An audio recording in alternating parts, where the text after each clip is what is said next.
this is Swayam saying welcome to EduAcers. Hope you are doing good. So, if you want to get 100% result in your computer science examination, so this is the perfect place because I am going to tell you that how I was able to secure first position in all the army school by securing the highest marks in computer science subject. Okay, so this is an introduction video in which we'll be talking about how and what all topics we'll be covering in our whole lecture series that will be uploaded soon. So first of all starting with the CBSE syllabus. देखिए CBSE syllabus में हमारे पास basically 3 part में divided है. That is computational thinking and programming, second is computer networks and third is database management. जो first part है computational thinking and programming, it contains of Python. देखिए हमारे पास पाइथन है as a language which we will be studying in class 12 as well as we have studied in class 11th also. तो जो मैं Python start करूँगा तो मैं 11th का एंड 12th का दोनों के पोर्शन कवर करके करूँगा. सो 11th वाला अगर कोई है जिसको वहाँ पे पढ़ना है तो आप पाइथन भी यहाँ से पढ़ सकते हैं. Then comes the computer networks. ये एकदम थ्योरी बेसिस पे है चैप्टर जो कि हम लोग सबसे लास्ट में कवर करेंगे बिकॉज इसमें तो आपसे कहूँगा कि आप एक बार पहले रीडिंग करके आइए इसकी, एक बार इसका ओवरव्यू ले लीजिएगा, फिर आके यहाँ पे पढ़िएगा. एंड इसके 2-3 टाइप के क्वेश्चंस होते हैं जो हमारे बोर्ड एग्जाम्स में पूछे जाते हैं, उसको मैं अलग से एंड अच्छे से सॉल्व करवा दूंगा. Then comes the database management system, जिसमें हम लोग पढ़ेंगे SQL के बारे में, डेटाबेस के बारे में, टेबल्स के बारे में, अलग अलग टाइप्स के कंस्ट्रेंट्स होंगे एंड कैसे हम लोग टेबल्स में वैल्यू इंसर्ट करेंगे, कैसे उनको क्रिएट करेंगे, वो सब पढ़ेंगे हम लोग. सो उसकी आप टेंशन मत लीजिए. Okay, then come contents. Contents में सबसे पहले हमारे पास आएगा programming, then computer networks, then DBMS. ठीक है, जो प्रोग्रामिंग है उसमें पाइथन हो जाएगा. कंप्यूटर नेटवर्क्स में हमारे नेटवर्क टोपोलॉजीज एंड उसके बारे में पढ़ेंगे. एंड इसके बाद आता है DBMS. सो सबसे पहले बात करते हैं प्रोग्रामिंग की. प्रोग्रामिंग हमारे पास क्या क्या आता है. देखिए सबसे पहले हम लोग जब भी प्रोग्रामिंग का पार्ट जो स्टार्ट करेंगे पाइथन का, तो हम लोग सबसे पहले पढ़ेंगे बेसिक्स के बारे में. Okay, so basic contents Python basics in which we'll be studying about basic terminologies and structure of program. Then comes the functions, because basic के बाद हम लोग पहले फंक्शंस बनाएंगे, फिर फाइल्स में आएंगे and then comes the data structure. Okay, so functions में हम लोग पढ़ेंगे built in functions and user defined functions के बारे में. तो बिल्ट इन फंक्शंस वो होते हैं जो हमारे सिस्टम में पहले से होते हैं, जो हर एक प्रोग्रामिंग लैंग्वेज के अपने अपने होते हैं. एंड यूजर डिफाइंड फंक्शंस वो होते हैं जो हम लोग खुद डिफाइन करते हैं for making our coding and programming easy. ठीक है, इसके बाद आता है फाइल्स. फाइल्स भी 3 टाइप से होती है, text file, binary file and CSV file, जो कि हम लोग पढ़ेंगे. इसको कैसे ओपन करना है, क्रिएट करना है, रीड करना है, राइट करना है, वो भी आगे का पार्ट है. सो अभी तो हम लोग पहले जो स्टार्ट करूंगा मैं वीडियो, तब मैं SQL पढ़ाना स्टार्ट करूंगा. सो इसके बाद हम लोग प्रोग्रामिंग पे आएंगे, then will be going to computer networks.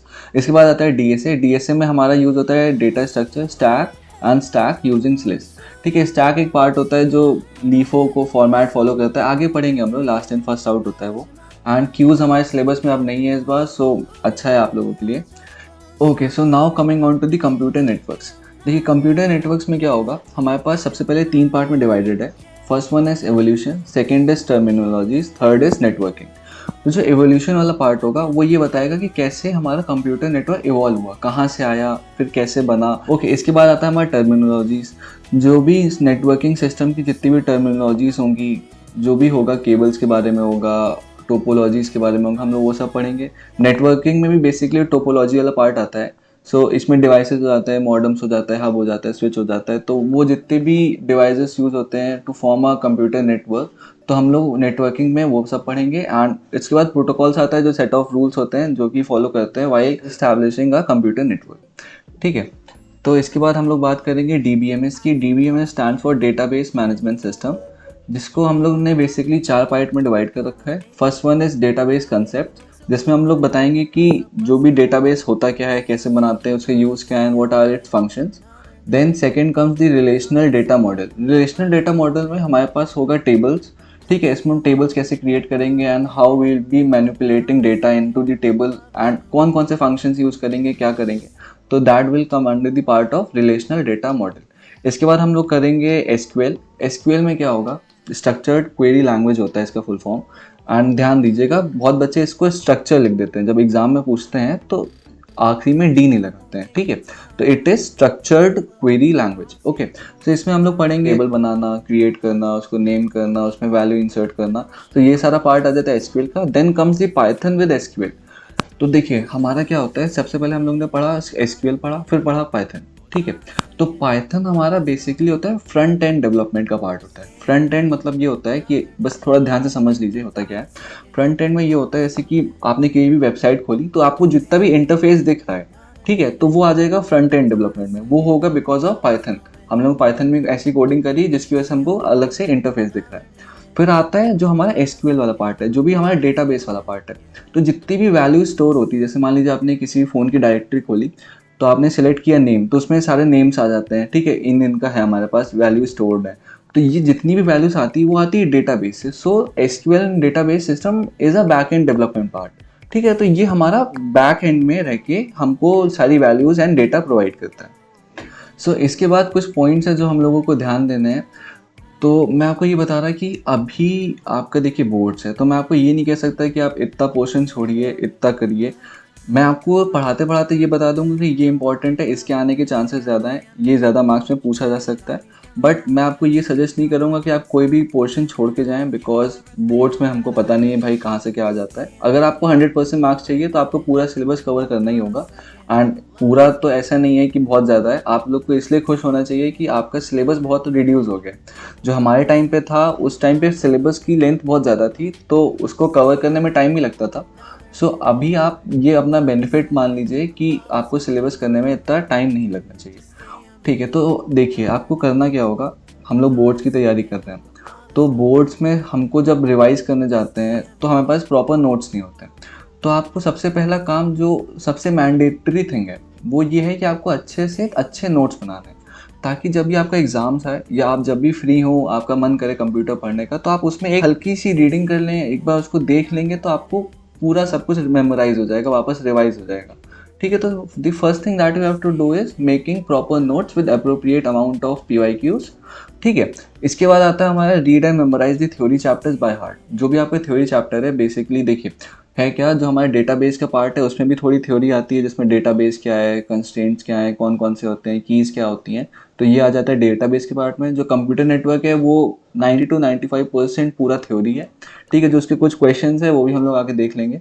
इसके बाद आता है हमारा पाइथन। पाइथन में स्टार्टिंग में आपकी देखिए थ्योरी में क्या ही आ सकता है, मेन तो आपका जो पाइथन का पोर्शन होगा वो कवर्ड रहेगा हमारा कोडिंग से, ठीक है। हमको कोड बनाने होंगे, अलग अलग क्वेश्चंस करने होंगे, ठीक है। आते हैं अच्छे लेवल के भी आते हैं, नॉर्मल लेवल के भी आते हैं, but it will be easy for you because Python है यार। पाइथन हमारा बहुत ही यूज़र फ्रेंडली हो जाता है, जिसमें हमारे बहुत सारे जो कंस्ट्रेंट्स होते हैं, जो बहुत सारी रिस्ट्रिक्शंस होती हैं वाइल राइटिंग दी प्रोग्राम, तो वो हमारा सब कुछ हट जाता है, ठीक है। तो उसके बाद आता है हमारा देखिए प्रोग्रामिंग और एसक्यूएल के जो क्वेश्चंस होंगे। बहुत बच्चे करते हैं क्या है, एसक्यूएल का तो फिर भी कम रहता है पोर्शन, बट पाइथन में या कोडिंग में बच्चे ये करते हैं कि कुछ क्वेश्चंस होते हैं जो उनको लगता है कि भाई इंपॉर्टेंट है, तो उसको रट लेते हैं। रटने से भाई कुछ फ़ायदा नहीं है। अगर आपको सिर्फ 12th निकालनी है रट के, तो आप ट्राई कर सकते हैं, उसमें भी आपके चांस अगर अच्छा हुआ, लक अच्छा हुआ, तो सेम क्वेश्चन आ गया, वो भी आपको पता नहीं याद रहे ना रहे। तो रटने से सिर्फ ये है कि आपको थोड़ा टाइम के लिए रहेगा। एंड अगर थोड़ा सा भी क्वेश्चन में ट्विस्ट हुआ, देखिए बोर्ड का पेपर है तो ट्विस्ट तो होना बहुत ज़रूरी है, सिंपल सीधे उठा के तो दे नहीं देंगे। तो अगर थोड़ा सा भी ट्विस्ट हुआ क्वेश्चन में, एक माइन्यूट चेंज कोडिंग में अच्छी खासी चेंजेस ले आता है, ठीक है। उसके आउटपुट एकदम बदल जाएगा अगर क्वेश्चन में थोड़ा सा भी ट्विस्ट हुआ। तो रटने से अच्छा ये है कि आप अच्छे से अपना लॉजिक बिल्ड करें, समझें बातों को। तो आप बस ये समझिए कि आपको लॉजिक अच्छे से बिल्ड करना है, रटना नहीं है। बिकॉज यार रट के नहीं होगा। अगर आपको आगे कंप्यूटर लेनी है, बीटेक करना है, बीएससी करना है, जो भी करना है, तो अगर आपको आगे कंप्यूटर लेनी है तो आप यहाँ रटेंगे तो फिर वहाँ पे आपके लिए और मुश्किल रहेगी एंड आपको डबल अपनी मेहनत करनी पड़ेगी, ठीक है। तो इसके बाद आते हैं हम लोग PYQs पे। देखिए बोर्ड देने जा रहे हैं तो सबसे इंपॉर्टेंट होता है PYQs। सब कहते हैं कि प्रीवियस ईयर क्वेश्चंस लगाना मस्ट होता है। तो आप देखिए, जैसे आपके पास एक कोई भी आप बुक ले लीजिए नॉर्मल, जिसमें आपके पास chapter wise and topic wise previous year questions होंगे, ठीक है। अगर वैसा है आपके पास तो आप मेरे से एक टॉपिक पढ़िए, अच्छे से पूरा कवर करवा दूंगा मैं। एक बार मैं ऐसा करूंगा कि आपका एक अच्छे से पूरा टॉपिक कवर हो जाए, उसके साथ में कुछ क्वेश्चंस भी करवा दूंगा। उसके बाद आप वो वाली बुक लीजिए, बुक से आप पढ़ना स्टार्ट करिए। अगर आप उसको नहीं ले पा रहे हैं तो आप PDF भी डाउनलोड कर लीजिएगा। मैं आपको सजेस्ट कर दूंगा कौन कौन सी आप बुक कंप्यूटर के लिए यूज़ कर सकते हैं, ठीक है, तो आप वो कर लीजिए। इसके बाद उसके अच्छे से क्वेश्चंस लगा लीजिए, तो आपका जो एक बेसिक पार्ट होगा जो स्टार्टिंग में आप करेंगे तो आपके पास अच्छा सा बिल्ड हो जाएगा। बिकॉज यार देखिए, हमारे पास 12th है, सिर्फ कंप्यूटर तो होता नहीं है, साइंस स्ट्रीम से हैं तो आपके पास फिजिक्स केमिस्ट्री मैथ्स होगा, जिसमें भी आपको टाइम देना पड़ता है।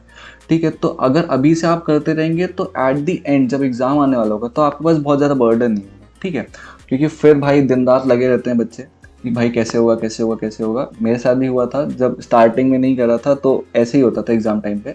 सो कोई बड़ी बात नहीं है। तो तभी मैं आपको बता दूँ अपने एक्सपीरियंस से कि पहले से तैयार करके रखिए। जो भी डेट है, जिस भी दिन आपका एग्ज़ाम होना है, तो ऐसा नहीं होना चाहिए कि आप उसके 2 दिन पहले पढ़ रहे हैं और फिर पूरा सब कुछ देख रहे हैं। पहले से आप तैयारी करके रखिए, ठीक है। एंड मैं आपको ये एश्योरिटी देता हूँ कि अगर आपने मेरे वीडियो सीरीज़ को अच्छे से फॉलो किया, प्रॉपर नोट्स बनाए एंड उसको हाईलाइट किया जहाँ जहाँ मैंने बोला कि ये इंपॉर्टेंट पॉइंट है, ये इंपॉर्टेंट टॉपिक है, ये इंपॉर्टेंट क्वेश्चंस हैं, तो आपको 100% मार्क्स या पूरे फुल मार्क्स लाने में कोई नहीं रोक सकता। आपका पेपर होता है 70 मार्क्स का, एंड जो 30 मार्क्स होते हैं वो प्रैक्टिकल के होते हैं, जो कि सबको मिल ही जाते हैं। ठीक है, सारे स्कूल वाले अपने बच्चों को दे देते हैं। ओके, सो आपको अपनी तरफ से तैयारी ये करनी है कि जो आपके 70 मार्क्स हैं वो कहीं ना जाए। ओके, सो अभी के लिए फ़िलहाल इतना ही है, बट मैं आपसे यही कहना चाहता हूँ कि यार देखो, अभी टाइम है पढ़ने का। अभी मैं आपको जल्दी जल्दी से कवर भी करवा दूंगा आपका मेजर पोर्शन। तो अभी टाइम है, अभी इसमें इन्वेस्ट कर लीजिए, बिकॉज बाद में तो यार चीज़ें रुकती हैं एंड बाकी सारी चीज़ों से अपने डिस्ट्रैक्शंस हैं उनको कम कर लीजिए। प्यार मोहब्बत भाई कहीं काम नहीं आता है। ठीक है, पहले कुछ बन जाइए, कुछ अच्छा कर लीजिए, फिर उसके बाद करिएगा। आप बस एश्योर रहिए कि आपके मार्क्स आ जाएंगे, पर और मेरे पे भरोसा करिए। और ऐसा नहीं कि सिर्फ भरोसा ही करते रहिए, अपना पढ़ाई भी करिए, साथ में सब कुछ करिए। सब सब्जेक्ट इंपॉर्टेंट है, अगर आपको अच्छे परसेंटेज चाहिए एट द एंड तो सब कुछ इंपॉर्टेंट है। Okay, so let's end this video and thank you so much, आप आए यहाँ तक, अभी तक बने रहे। एंड बस आप अपने पढ़ाई पे फोकस करिए, बाकी सारी चीज़ें, मार्क्स की टेंशन इतना मत लीजिए। अगर आपको आती होगी सब कुछ एंड आपका अगर कंसेप्ट क्लियर होंगे तो आपके मार्क्स आपसे कोई नहीं छीन सकता। सो मेहनत करिए, पढ़ाई करिए and thank you, take care, bye bye.